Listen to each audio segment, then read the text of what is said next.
There's no feeling more intense than starting over. If you deleted your homework the day before it was due, as I have, or if you left your wallet at home and you have to go back after spending an hour in the commute. If you won some money at the casino and then put all your winnings on red but it came up black. If you got your best shirt dry cleaned before a wedding and then immediately dropped food on it. If you won an argument with a friend and then later discovered that they just returned to their original view. Starting over is harder than starting up. If you're not ready for that, like if you've already had a bad day, then what you're about to go through might be too much. Feel free to go away and come back. I'll be here. Alright, thanks for coming with me on this trip. I'll understand if you have to take a break at any point. Just find a safe place to stop and quit the game. And don't worry, I'll save your progress, always. Even your mistakes. This game is a homage to a free game that came out in 2002, titled Sexy Hiking. The author of that game was Jazuo, a mysterious Czech designer who was known at the time as the father of B games. And B games are rough assemblages of found objects.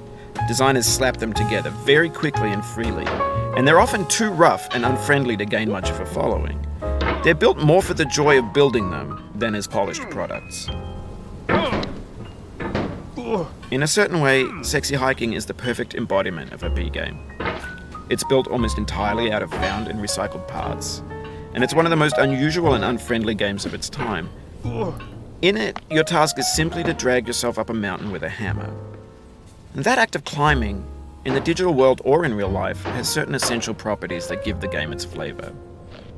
No amount of forward progress is guaranteed. Some cliffs are too sheer or too slippery. And the player is constantly, unremittingly in danger of falling and losing everything.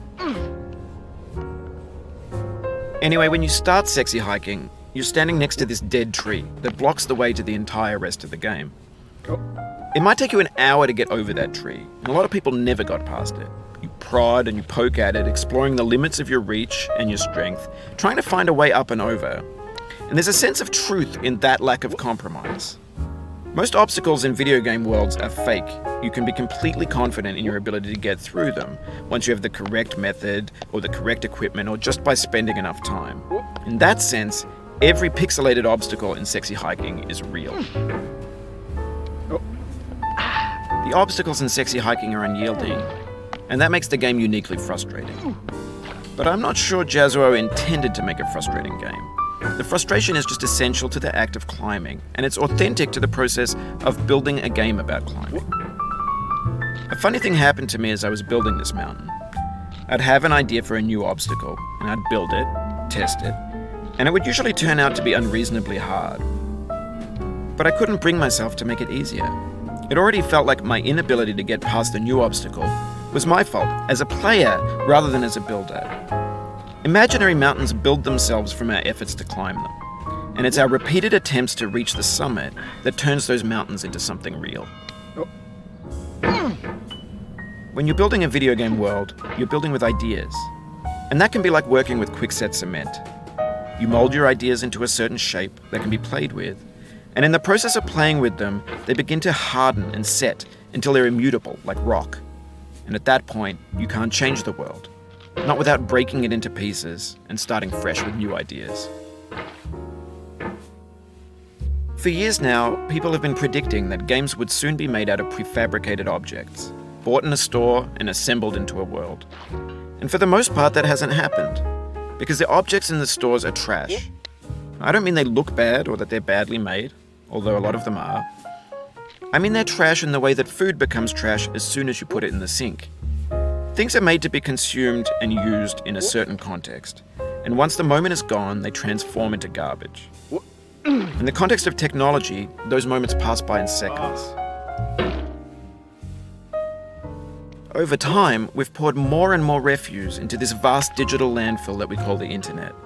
It now vastly outnumbers and outweighs the things that are fresh and untainted and unused. When everything around us is cultural trash, trash becomes the new medium, the lingua franca of the digital age. And you can build culture out of trash, but only trash culture. B games, B movies, B music, B philosophy. Maybe this is what digital culture is. A monstrous mountain of trash, the ash heap of creativity's fountain. A landfill with everything we ever thought of in it. Grand, infinite, and unsorted. There's 3D models of breakfast, Gen X's fanfic novels, scan magazines, green screen Shia LaBeouf, banned snuff scenes on LiveLeak. Facebook's got lifelike bots with unbranded adverts and candid shots of Kanye and Taylor Swift mashups, car crash epic failed GIFs, Russian dashcam vids, discussions of McRibs, discarded, forgotten, unrecycled, muddled, rotten, untitled.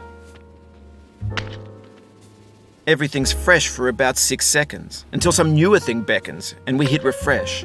And there's years of persevering, disappearing into the pile, out of style, out of sight. In this context, it's tempting to make friendly content that's gentle, that lets you churn through it but not earn it. Why make something demanding if it just gets piled up in the landfill, filed in with the bland things? When games were new, they wanted a lot from you. Daunting you, taunting you, resetting and delaying you. Players played stoically. Now everyone's turned off by that. They want to burn through it quickly, a quick fix for the fickle, some tricks for the clicks of the feckless. But that's not you, you're an acrobat. You could swallow a baseball bat. Now I know, most likely you're watching this on YouTube or Twitch, while some dude with 10 million views does it for you. Like a baby bird being fed chewed up food. That's culture too. But on the off chance that you're playing this, what I'm saying is, trash is disposable, but maybe it doesn't have to be approachable. What's the feeling like? Are you stressed? I guess you don't hate it if you got this far. Feeling frustrated?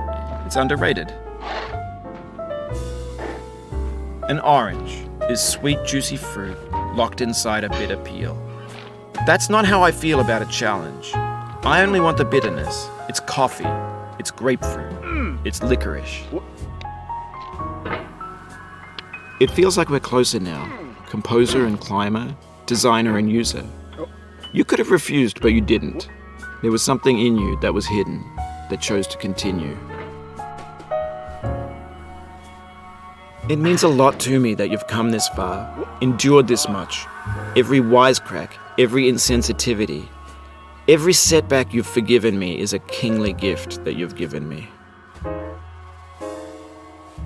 We have the same taste, you and I.